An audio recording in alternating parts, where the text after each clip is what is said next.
Dios lo bendiga a todos en el nombre del Señor Jesucristo. En la primera entrega de esta serie, Examinando a la Iglesia, ya hemos dicho que Jesucristo diagnostica a las 7 iglesias del Asia Menor y en su análisis podemos reflejarnos las congregaciones de nacidos de nuevo de todas las épocas en que existe la humanidad. Hoy veremos 3 puntos que viene a ser la segunda parte de los lineamientos generales antes de entrar a analizar a cada una de estas iglesias. Recordemos, hermanos míos, algunos conceptos generales que ya hemos estado versando, que nos serán muy importantes recordar a lo largo de esta exposición. El primero, que la felicidad que habla el tercer versículo del capítulo 1 de Apocalipsis, se lo voy a leer.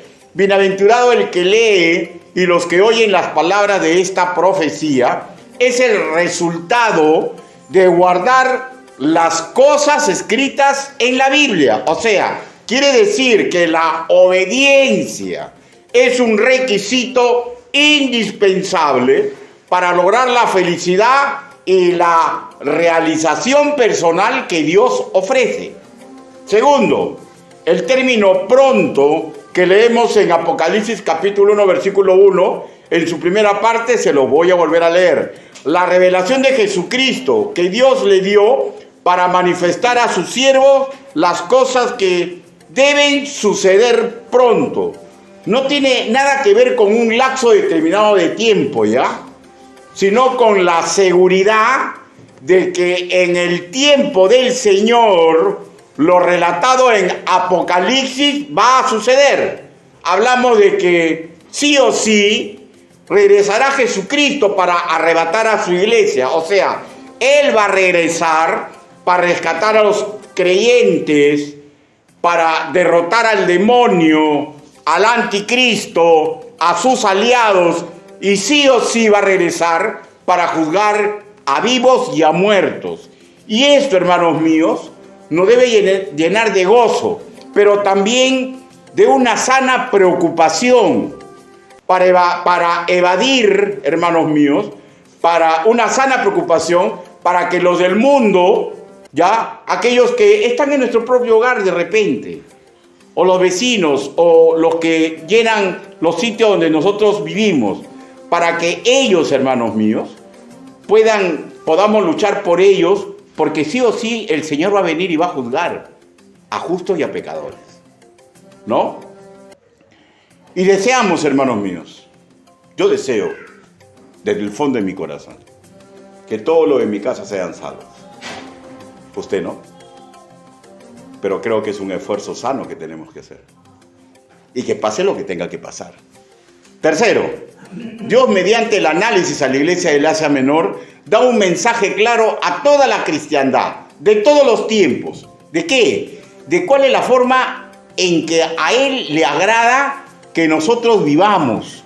Y a su vez, cuál es la manera de vencer las acechanzas del mal que ataca a la iglesia. Y si ataca a la iglesia, ataca a todo nacido de nuevo. ¿Para qué? Para desunirnos, neutralizarnos e intentar que las congregaciones de sana doctrina terminen siendo destruidas, ¿ya? Ahora, el demonio no va a atacar pues una iglesia que es el arca de Noé, pues, ¿no? No va a atacarla. Donde entra Yompián y todos ganan, dice, ¿no? No. Él ataca a las iglesias de sana doctrina, porque las otras, ¿para qué las va a atacar? Si están haciendo su juego que a él le conviene. ¿Ya? Y todo esto lo vemos en las Escrituras.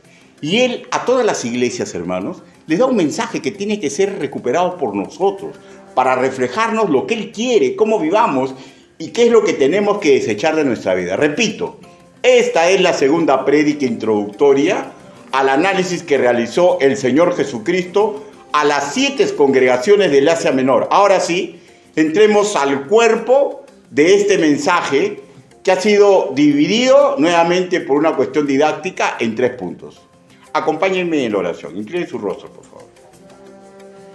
Bendito Padre Celestial, mis hermanos aquí reunidos y su predicador, todos comprendemos a cabalidad que no existe ser humano digno de predicar ni enseñar su evangelio.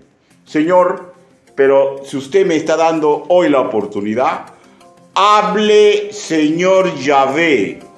Utilice el trabajo que he preparado para que mis hermanos, Señor, recuerden o aprendan, de acuerdo al caso, los lineamientos generales que deben existir en una iglesia de sana doctrina. Y ayúdeme a mí, Señor, para nunca olvidar que esto es lo que tengo que enseñar y esto es lo que tienen que ver mi grey que yo practico. Ayúdenos a todos, Señor, en el nombre bendito, precioso y poderoso del Señor Jesucristo. Amén. Primer punto, la categoría divina de quien envía. La categoría divina de quien envía. Apocalipsis, capítulo 2. Dice: escribe el ángel a la iglesia en Éfeso, el que tiene las 7 estrellas en su diestra, el que anda en medio de las 7 candeleros de oro, dice esto. Hermanos, el que declara estas cosas al apóstol Juan es Jesucristo, para que a su vez él entregue este mensaje, en este caso ahora a Éfeso, y es sumamente claro, ¿ya? Él afirma que él andaba, pero como en el verbo es perfecto en el griego, o sea, él andaba, anduvo y siempre andará en medio de sus congregaciones. ¿Y qué significa esto? Que él tiene y nunca dejará de tener el control de la iglesia, ¿ya? En los mensajes a las tres congregaciones que estamos viendo en los alineamientos generales, da características que habla de su categoría divina. Ya tratamos la primera en la vez pasada, ahora toca en esto, ¿no? Características de quién es el que envía. Y vuelvo a reafirmar que uno de los propósitos de estas descripciones del Señor Jesucristo es recordarnos quién es Él. Es recordarnos quién es Él. Y por defecto, recordar quiénes somos nosotros. Pero acá nos estamos situando quién es Él, ¿ya? ¿Cuál es el papel que nunca dejará de cumplir en nuestra vida? Y de hecho, en los asuntos santos de nuestra congregación. Ahora, brevemente veamos algo del mensaje a Esmirna en Apocalipsis, capítulo 2, versículo 8, en su segunda parte. El primero y el postrero, el que estuvo muerto y vivió. Otra descripción de él, ¿no?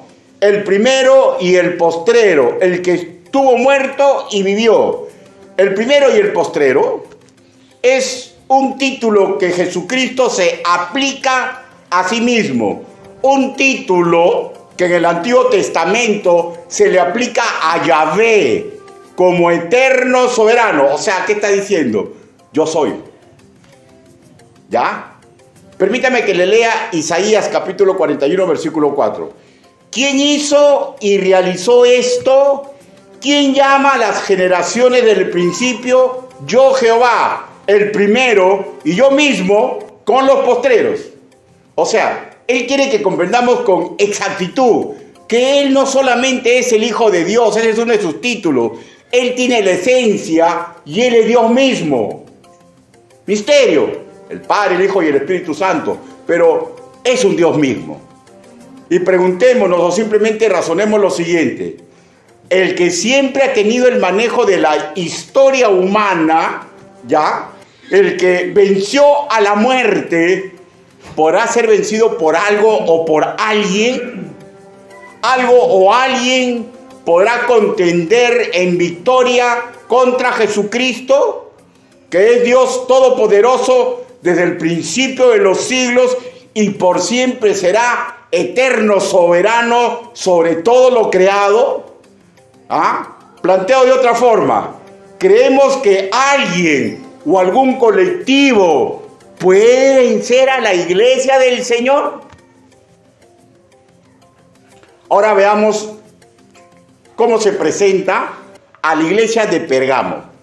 Y se escribe así, busque Apocalipsis 2, capítulo 12.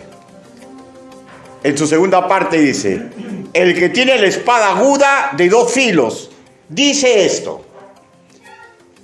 ¿Qué implica esto? Escúcheme. Habla de su capacidad guerrera para destruir a los que se levanten contra la iglesia. ¿Ya? Permítame que le lea Apocalipsis capítulo 19, versículo 15 en su primera parte. De su boca sale una espada aguda para herir con ella a las naciones. Este versículo tiene referencia a su victoria final mediante el poder que saldrá de su boca. En ese futuro serán muertos los que se opongan a él y serán mandados al lago de fuego. Ahora, pero por favor, esto no nos atañe, ¿ya?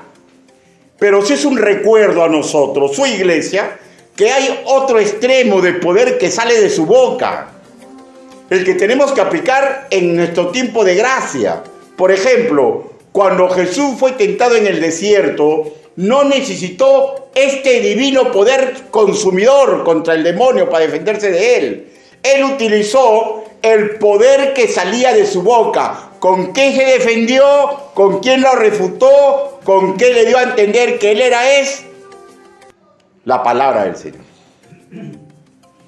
La palabra del Señor, capaz de desarmar cualquier ataque satánico y hacer inútil intenciones en contra nuestra. ¿Ya? O sea, estoy hablando de las tentaciones del enemigo, ¿no? De la trama que hacen los que sin saber son su comparsa de él para meternos en trampas de cualquier tipo. ¿Cómo lo desarmamos? No es con mi intelecto, es con la sabiduría que salió de la boca del Señor Jesús y que el Espíritu Santo inspiró para que esté plasmado de este libro. Esa es la sabiduría, ese es el poder que tenemos que aplicar en esta época de gracia. En la época de gracia y misericordia, la defensa y el ataque eficaz contra las artimañas del enemigo es mediante la palabra del Señor. Todos debemos estar convencidos que fuera de la salvación de nuestra alma, las batallas cotidianas las ganamos aplicando la educación que se nos entrega. Y permítame leer lo que dice el salmista. Lámpara es a mis pies tu palabra y lumbrera a mi camino. Lámpara es a mis pies tu palabra y lumbrera a mi camino. ¿Y por qué es una lámpara? Porque si no me tropiezo, pues, ¿no? ¿Y qué es lo que me invita a tropezarme con las tradiciones de los hombres perniciosas? ¿Qué es lo que me evita no tropezarme con las confabulaciones del enemigo? ¿Ya? En un mundo oscuro, la luz que sale de la palabra del Señor. Ahora, permítame que les lea Salmos 119, versículo 9. ¿Con qué limpiará el joven su camino? Con guardar su palabra. ¿Ya? O sea, en la guerra no importa el brío de mis años mozos, no importa el magnífico intelecto que yo pueda tener, no interesa la fortuna que tenga ni las relaciones interpersonales que yo tenga. Mi victoria en cualquier tentación y dilema que la vida me presente o cualquier crisis está en que yo aprenda a guardar su palabra. Y guardar su palabra implica ponerla en obra. Y este es el recuerdo que Él nos quiere dar a nosotros, ¿ya?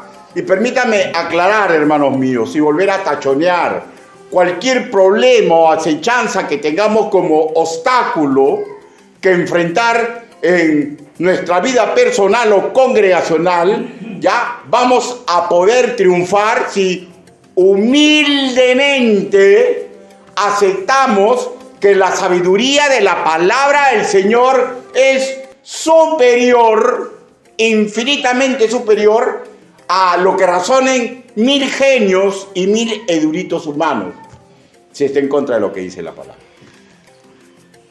¿Ya? A la iglesia de Tatira, ¿cómo se le presenta? Capítulo 2, versículo 18, Apocalipsis. Capítulo 2, versículo 18 en su segunda parte. Le dice, el Hijo de Dios, el que tiene ojos como llama de fuego y pies semejantes al bronce bruñido. Con este título, Hijo de Dios, habla de su deidad y las particularidades propias de esta condición, una de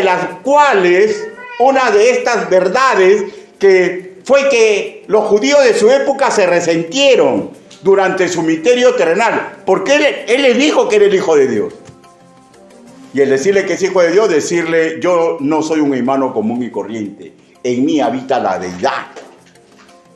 Al presentarse en Tiatira como el que tiene ojos como llama de fuego, simboliza, escúcheme y usted lo sabe, si no solamente estoy descifrando el significado de lo que dice acá, que él lo ve todo, no solamente lo externo, él vería y ve cualquiera que pasea entre nosotros. Él puede ver todo, hermanos míos, no solamente lo mío, lo que está en mi exterior, él puede ver en el interior mío y de cualquier persona que ataque o quiera valerse de la iglesia. Él lo ve todo, lo más íntimo del corazón de cualquier ser humano, nuestra mente, donde están nuestras ideas, nuestros sentimientos, nuestros proyectos. Por eso que él es capaz, escúcheme, de curar cualquier trauma. ¿Ya? Él es capaz de perfeccionar cualquier proyecto. Él es capaz de darnos la victoria. Ahora, va a necesitar que nosotros queramos obtener la victoria de su mano. Ya, ese es otro cantar. Pero él tiene la capacidad, porque él lo ve todo, lo sabe todo. Él no solamente sabe lo como yo pienso, sino sabe lo que va a ocurrir cuando yo lo pongo en obra. ¿Ya? Él lo puede todo. Dios sabe todos nuestros deseos, comprende todas nuestras emociones. Y al presentarse como uno que tiene pies semejantes al bronce bruñido, hace referencia al altar del holocausto enchapado de bronce y los mismos utensilios que ahí se usaban. O sea, simboliza que a los integrantes de su iglesia, escúchenme ya, nos disciplina y nos encarmienta para corregirnos cuando caemos en pecado. No olvidemos, todo pecado es contra Dios. Lo que nos debe llevar a reflexión, que no es un Dios buenito. Nos recuerda con estas palabras que Él es justo y su obra no puede ser llevada en injusticia. Su obra no puede ser llevada en injusticia. Que debemos asimilar que la disciplina, aunque duela, es parte de su manifestación de amor para nosotros. Porque el que ama, disciplina. ¿Ya? Sea quien sea el creyente, no interesa que sea un pastor, no interesa que sea un diácono, no interesa el hombre que más dinero diezma, la mujer que más dones se expone en la iglesia, el que peca va a ser disciplinado. Hay diferentes formas, ¿no? ¿Se acuerdan cómo se le presentó Dios y qué le dijo a David? Elige, ¿te castigo yo? ¿Te entrego a tus enemigos? ¿No? ¿O te castigan los hombres? Y él dijo, tú, Señor. ¿Por qué dijo tú, Señor? ¿Se han puesto a pensar? Porque él dijo, Él es bueno y misericordioso. Y se olvidó que era un Dios perfecto. Y saben, un Dios perfecto te va a dar en donde más te duele. ¿Y sabe por qué? Porque quiere que rehagas el camino. Y si Él ha decidido que ya no necesita que tú rehagas el camino, quiere que los demás tengan temor cuando sepan y disciernan lo que a ti te está haciendo, lo que me está haciendo. ¿Se acuerdan lo que le hizo a David? ¿Recuerdan ustedes cuál era el amor de David? El amor de David no era una mujer, ¿eh? El amor de David no era su persona, ¿ya? El amor de David era su pueblo. Y después que le dijo eso, comenzaron a morir, perdón la expresión, como moscas. Y cuando él se dio cuenta, le dijo, Señor, pero si yo soy el que he pecado. Y él no le dice, pero le debe entender. Sí, pero yo soy un Dios perfecto. Y yo no quiero que vuelvas a hacer eso. Y te voy a dar donde a ti más te duele. Ya no lo hagas, Señor, por favor. Y paró el castigo de Dios. No es fácil caer en la mano del Dios vivo. Los hombres, ¿no? su iglesia. Los enemigos, los incrédulos, ¿no? Pero que Dios te va a castigar y me va a castigar a mí, sí lo va a hacer, de alguna forma. También te puede castigar directamente, ¿no? Y ese castigo es muy común, ¿ah? ¿Saben cuál es el castigo común? ¿Se da cuenta de lo que estoy hablando? Trato mal a un hermano que está acá y de repente comienzo a sentir como una pesadez. ¿Qué he hecho? Ay, ¿cómo le dije eso? ¿Por qué le dije eso? ¿Cuándo lo vuelvo a ver? El Señor ya te está castigando ya. Ya te está poniendo un sentimiento de culpabilidad. Ya no quieres ya estar en tu cuerpo. Tengo que verlo al hermano. Lo llamo por teléfono, no, de persona. Ay, ese es el mínimo castigo que Dios te da. No juguemos con Dios. No juguemos con Dios. Debemos asimilar que Él sí nos va a disciplinar. ¿Ya? Y para evitar esas disciplinas, es el discipulado. Para que comprendamos quién es Él y arropemos nuestro corazón. Ahora, cuando hablo de discipulado, no se confunda, ¿ya? No estoy hablando solamente del discipulado sistemático que forma parte de una iglesia. Si usted viene a las prédicas, se está discipulando. Si usted asiste a las conferencias, se está discipulando. Si usted asiste a las consejerías, se está discipulando. El Señor tiene variedad para discipular. Si usted acepta leer la Biblia directamente, intenta humildemente, no conozco pastor, ni griego, ni arameo, pero me han enseñado que verbo con verbo lo puedo comprender, usted se está discipulando. Llegamos así al segundo punto, la felicidad del siervo de Dios, para lo cual vayamos a Apocalipsis capítulo 1, versículo 1. Dice, la revelación de Jesucristo que Dios le dio para manifestar a sus siervos las cosas que deben suceder pronto, y la declaró enviándola por intermedio de su ángel a su siervo Juan. ¿Saben qué consiste la felicidad para el siervo de Dios? El mensaje que es retransmitido por el apóstol Juan, que Jesucristo lo denomina como su siervo. Asimismo vemos que Juan debe de entregar su enseñanza y profecía ¿a quiénes? A siervos como él, o sea, ¿a quiénes? A sus sirvientes, a sus mayordomos, a sus chulillos. Eso es lo que somos nosotros. ¿Ya? Para que asimilemos que nuestra felicidad y nuestra realización personal está forzosamente entrelazada en servirlo y en obedecerlo correctamente. Ahora, todo nacido de nuevo básicamente es un sirviente de Dios.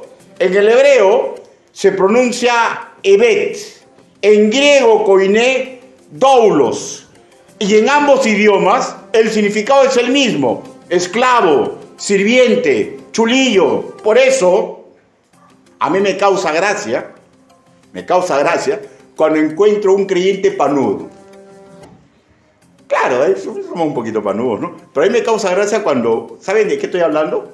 Cuando cree que todo lo que está logrando es por su fuerza.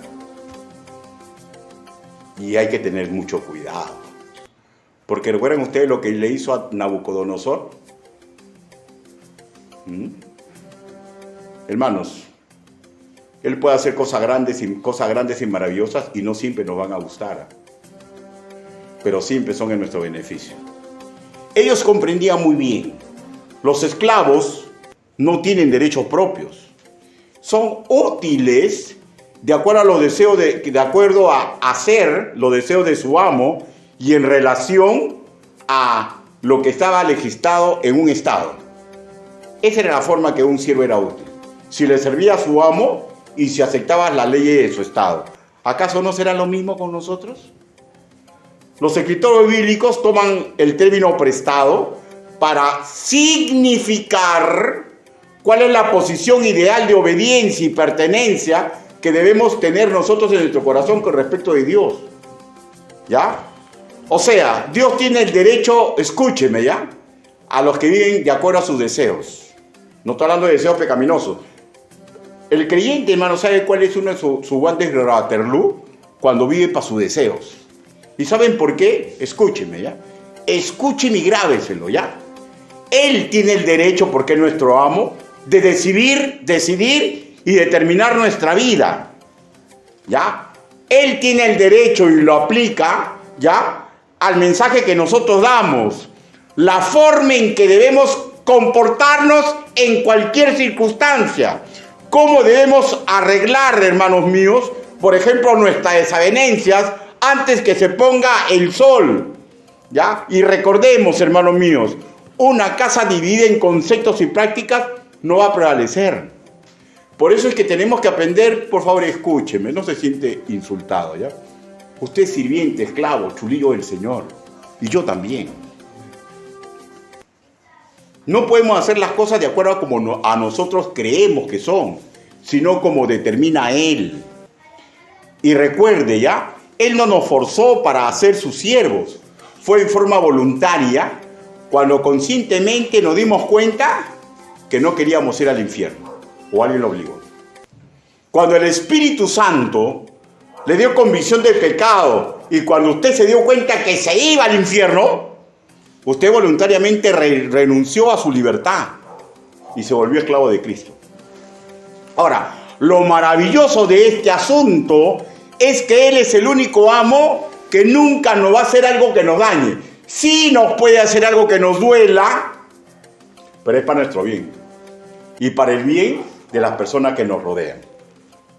Por tanto, nosotros deberíamos aceptar sus designios, sus planes, retransmitir su mensaje, intentar comportarnos como a Él le agrada y no como a nosotros nos agrada. Sabemos, hermanos míos, vuelvo a repetir, que Dios no nos ha forzado. Y esta idea central debe estar cimentada en nosotros.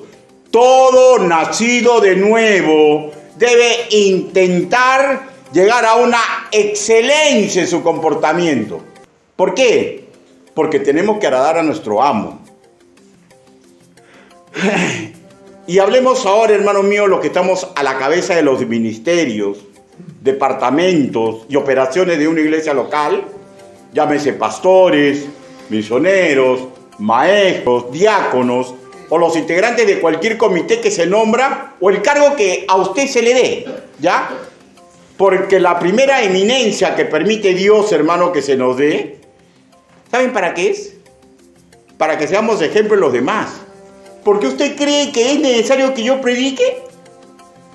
¿No podrá otro predicar? ¿Ah? ¿Es necesario que usted sea diácono o diaconisa? ¿No habrá otro que pueda ejercer?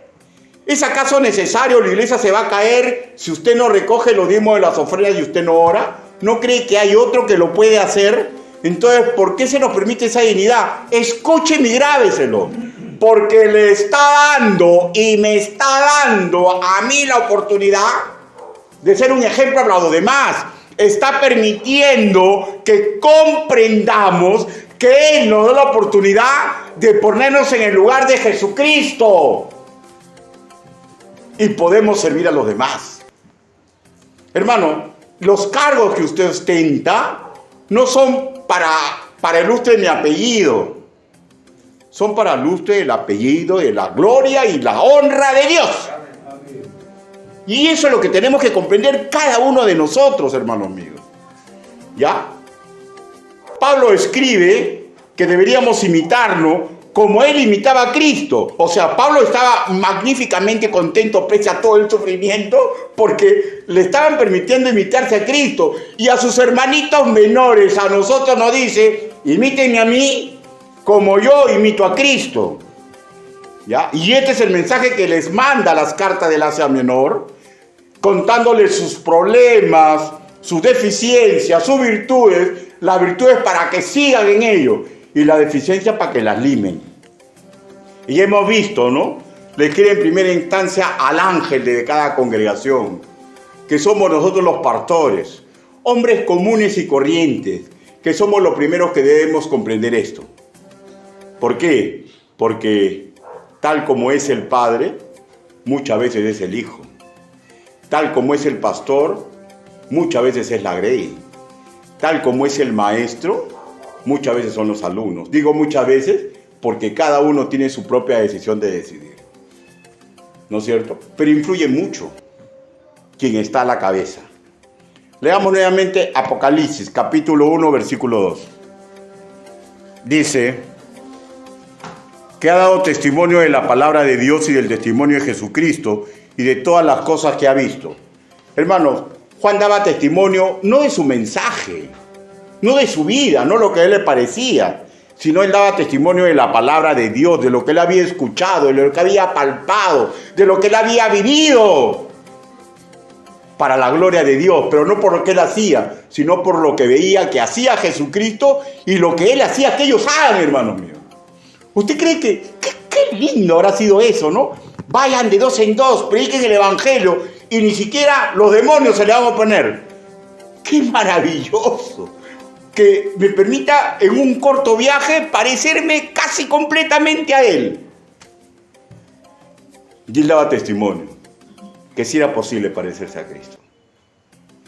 Y él daba testimonio que su poder era real, que su palabra era real. Y no olvidemos la óptica de Dios, ¿ya?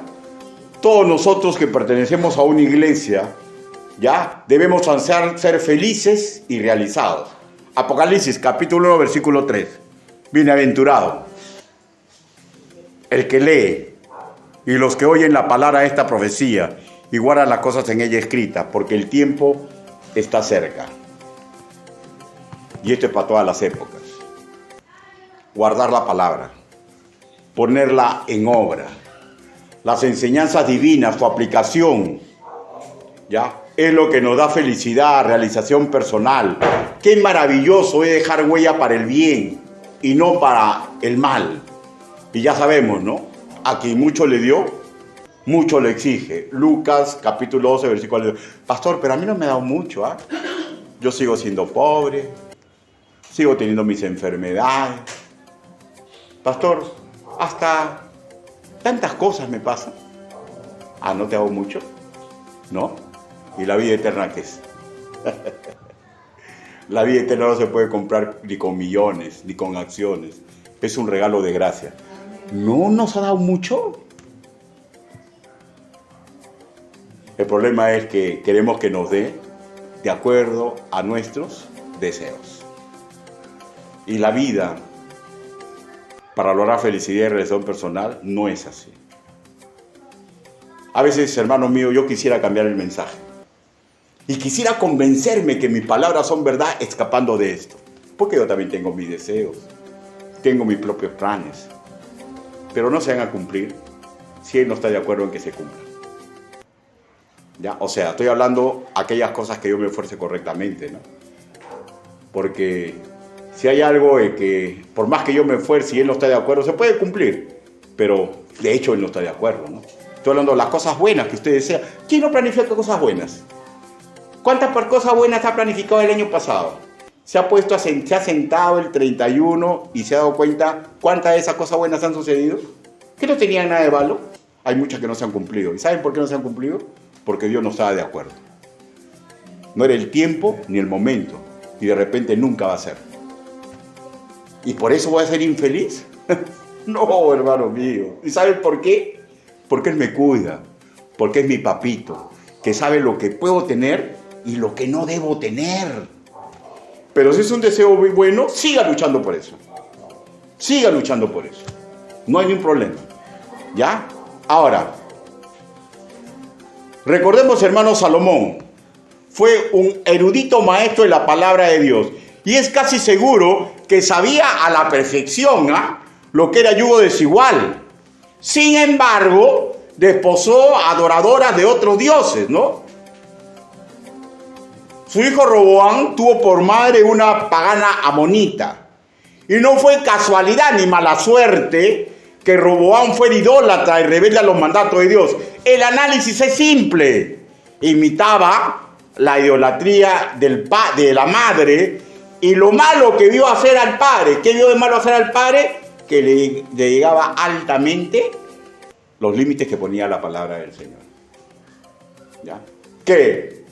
¿Es culpable Salomón de lo que hizo Roboam? No he dicho eso, pero influenció mucho. influenció mucho. Del mismo modo, hermanos míos, existen grandes posibilidades que imiten lo malo. Sí, eso es cierto, hermanos míos. Y Jesús, a ese respecto, le dio una advertencia de lo que hacían los líderes, ¿no se acuerdan? Entonces Jesús a la gente, a los discípulos, les habló diciendo: sobre la cátedra de Moisés se sentaron los escribas y los fariseos, así que todo lo que os dijeren, hacedlo, ¿no? Pero ¿qué más dijo? Pero no hagan como ellos hacen. ¿Por qué? Porque las recetas de la palabra del Señor, cuando están bien enfocadas, son perfectas. A veces los imperfectos somos nosotros. Siempre los imperfectos somos nosotros. Y mucho más cuando decimos y no hacemos. Y eso, hermanos míos, crea una dicotomía en aquellos que queremos criar. Por eso que tenemos que mejorar.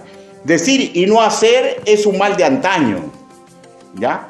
Hablar solo de las cosas de Dios, ¿ya? Pero no hacerlas es sumamente peligroso. Y podemos enturbiar la felicidad que queremos proyectar a los que vienen detrás nuestro. Hermano, usted no es perfecto ni yo tampoco. Yo cometo muchos errores con mis hijos, de verdad. Muchos errores con mi esposa. Y de repente muchos errores con ustedes. Pero téngalo por seguro, ¿ya?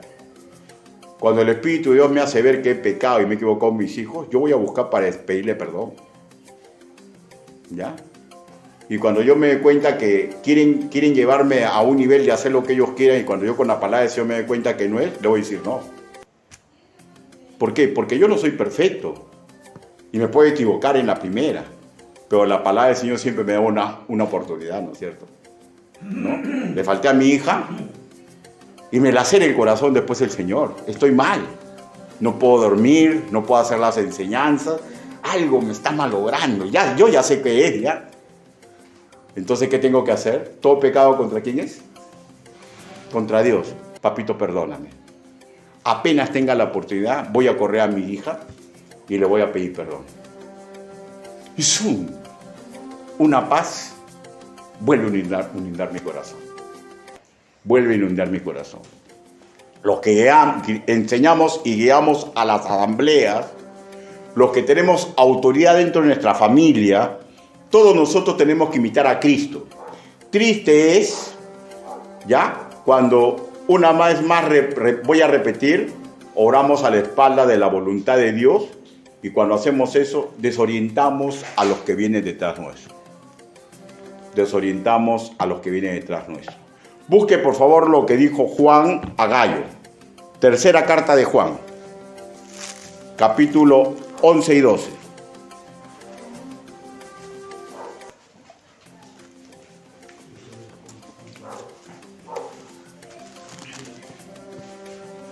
Dice, tercera de Juan, versículo 11, solamente tiene un capítulo. 11 y 12, dice así: amado, no imites lo malo, sino lo bueno. El que hace lo malo, el que hace lo bueno es de Dios, pero el que hace lo malo no ha visto a Dios. Todos dan testimonio de Demetrio y aún la verdad misma. Y también vosotros damos testimonio y vosotros sabéis que nuestro testimonio es verdadero. Juan, hermanos míos, no solamente estaba preocupado por el siervo, ¿ya? Sino que estaba preocupado por el ejemplo que él daba a los demás. Eso implica que estaba preocupado por los demás. La preocupación del apóstol Pablo, hermano, fue comprensible, ¿ya? ¿Y saben por qué? Por la fuerza que ejerce el testimonio. Cuando se trata de cimentar a otros, vale más el testimonio que mis palabras que salgan de mi boca. A menos que de mi boca salga una reprensión santa y una petición de perdón cuando yo mismo erré el camino. Y nada es tan destructivo como un mal ejemplo, ¿no? Busque Primera de Tesalonicenses, capítulo 1. Primera de Tesalonicenses.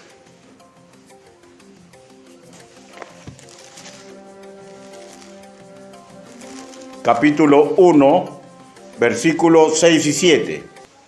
Dice: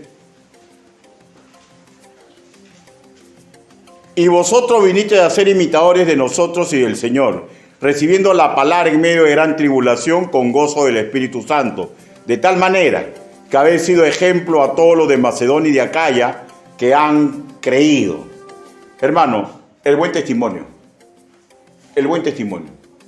El Espíritu Santo inspira a Pablo y gloria, da honor a los tesalonicenses por esa obra que estaban haciendo.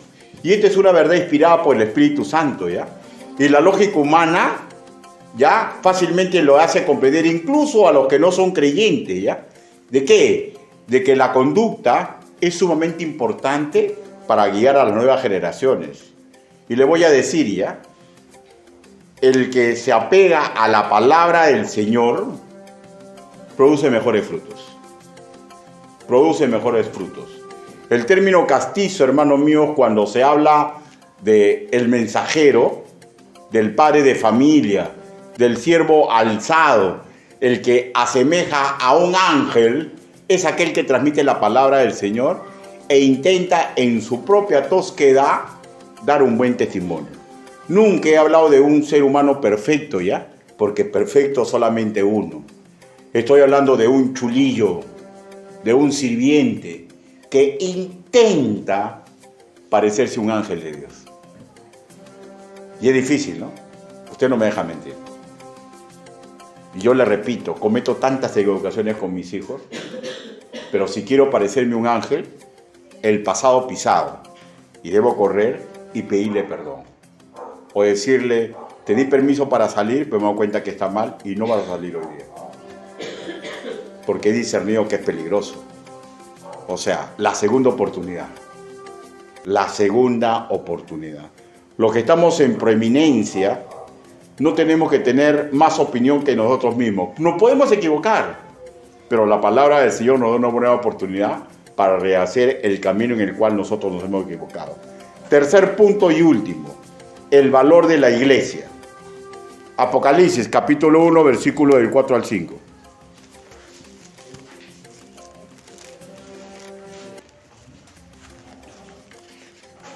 ¿Lo tiene?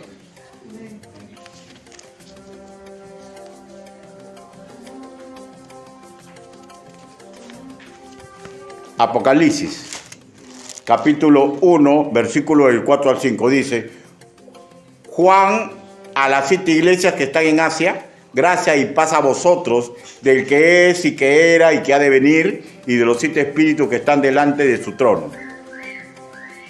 Ya. Sabemos, hermanos míos, que la iglesia está conformada por los nacidos de nuevo, ¿no? ¿Qué es tan importante en usted? ¿Qué es tan importante en mi persona? ¿Ya? Que en el verso 5 leemos que el soberano de los reyes de la tierra nos amó. ¿Ah? Versículo 5. Y de Jesucristo, testigo fiel, el primogénito de los muertos y el soberano de los reyes de la tierra, al que nos amó y nos lavó de nuestros pecados con su sangre. ¿Ya? ¿Qué es importante en usted? Que el mismo Señor Jesús murió en la cruz. ¿Qué es tan importante en mí? Que Él me salvó. Ya. ¿Y saben qué es lo importante en mí? Lo mismo que cualquier ser humano. No soy importante por lo que hago. No soy importante por lo que digo. ¿Saben por qué soy importante? Escúchenme y grábeselo, ¿ya? Porque somos estirpe de Dios. Por eso que Él a todo mundo le da la oportunidad. Y nosotros debemos comprender que la importancia de la iglesia es que nosotros somos los que imitamos sus virtudes y tenemos que hacer lo correcto para alcanzar a aquellos que se van al infierno. Y que no tenemos forma de vencer al demonio ni posibilidades reales de avanzar contra las tentaciones sin someternos a Él. En Filipenses capítulo 2, versículo 8 dice: y estando en la condición de hombre, se humilló a sí mismo, haciéndose obediente hasta la muerte y muerte en cruz. O sea, el Rey de Reyes fue tratado como el peor delincuente camino a la cruz, fue herido en forma salvaje y aberrante, ¿ya? ¿Y saben para qué? Para que exista la iglesia. Esa es la importancia que nosotros tenemos. no por lo que nosotros somos, sino porque la visión de Dios estaba que nosotros existamos para irradiar sus virtudes en un mundo que se va a la perdición, en este mundo, y en unos seres humanos que si van a la perdición, también van camino al infierno. Esa es nuestra importancia. Por eso que tenemos que cuidar nuestro testimonio. Por eso que tenemos que cuidar lo que decimos y lo que hacemos. Porque todo lo que sale de mi boca es un mensaje claro, ¿ya?, de Dios para los seres humanos. De Dios para los seres humanos. Porque la gente sabe quiénes somos. Sabe dónde congregamos. Sabe que nos decimos los hijos de Dios. Conclusiones. La clave, hermanos míos, está en despojarnos de nuestra peculiar forma de hacer las cosas y que hagamos como Cristo desea que hagamos. ¿Ya? Primero, a los que estamos a cargo de diferentes ministerios, departamentos de operaciones de la iglesia local, nos debe recordar que debemos sumar esfuerzos para dejar huella en lo demás, intentando dejar nuestras limitaciones, debilidades humanas, aquellas que puedan ser estorbo para ser mensajeros idóneos de las buenas nuevas. ¿Ya? Segundo, toda la grey, y no solo los dirigentes espirituales, deben de asimilar que la felicidad es posible, bueno, la felicidad de acuerdo a la óptica de Dios, ¿no?, si guardamos la verdad de este libro. Tercero, que el propósito del creyente, ¿ya?, debería ser vivir para la gloria y la honra de Dios. ¿Ya?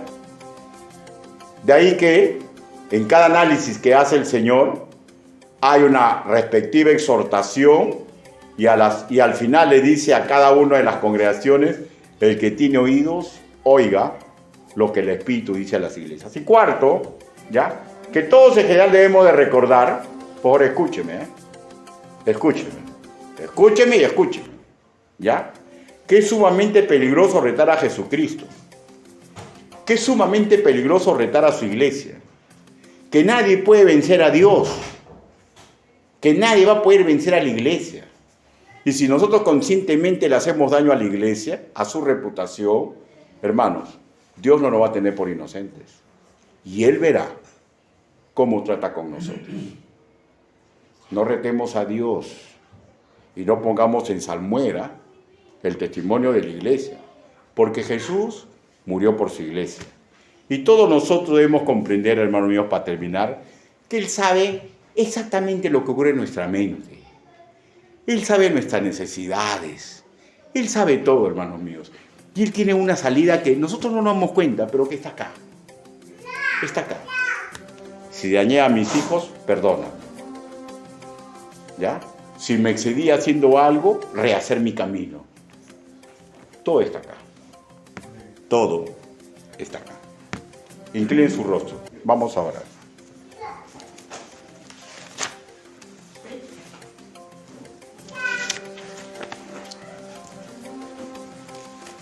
No sé qué parte de este mensaje ha calado hondo en su corazón. No sé, pero usted sí sabe. Pregunto, ¿estamos comprendiendo la voluntad de Dios para nuestra vida? ¿Estamos comprendiendo quién es aquel que nos ha llamado? ¿Estamos comprendiendo o nos hemos olvidado cuál es la forma de lograr felicidad y realización personal? ¿Estamos comprendiendo la importancia que tiene la iglesia y que no debemos atentar contra ella? ¿Estamos comprendiendo? ¿Nota usted que a veces le falta fuerza en algo de esto? ¿Y necesita que oremos por usted? Si ese es su caso, hágame una señal. ¿Alguien desea que ore por él o por ella? Dios te bendiga, Dios te bendiga, Dios te bendiga, Dios te bendiga, Dios te bendiga, Dios te bendiga, Dios te bendiga, Dios te bendiga, Dios te bendiga. Hermano, yo sé que es un camino difícil, yo lo sé. porque me cuesta mucho a mí andarlo. Pero me he dado cuenta que puedo vencer cuando el Señor Jesús me fortalece. Y el primer paso para que me fortalezca es reconocer que debo mejorar. Somos un espectáculo para nuestros ángeles cuando levantamos la mano. Y hay muchos que no levantan la mano, pero también están dándose cuenta que están mal y son un espectáculo directamente para Dios. Y si usted escuchó el mensaje y ha llenado su corazón de gozo porque está haciendo esto justamente, tenga cuidado. ¿Saben por qué? Porque algún momento va a ser pedido para ser zarandeado. ¿Alguien desea que ore por él o por ella, por los retos que le ofrece la vida? Porque algún momento va a permitir Dios que usted sea zarandeado. Dios te bendiga, Dios te bendiga, Dios te bendiga, Dios te bendiga, Dios te bendiga, Dios te bendiga. Vamos a orar. Bendito Padre Celestial, Señor, usted ha visto las manos levantadas. Ayude a mis hermanos, Señor. Cada uno de ellos sabe por qué levantaron su mano. Ayúdelos, Señor. Señor, gracias por aquellos que han sentido un gozo, Señor, al escuchar la palabra, porque se dan cuenta, Señor, de que van por buen camino, que parece que están haciendo todo lo correcto, Señor.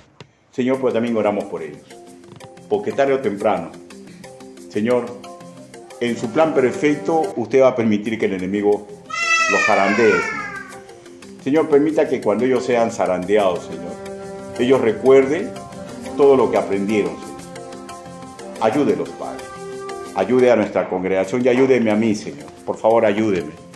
Porque la verdad que soy, igual que mis hermanos, Señor, seres sumamente débiles. Ayúdenos a todos. Así le pedimos, así le suplicamos, en el nombre bendito, precioso y poderoso del Señor Jesucristo.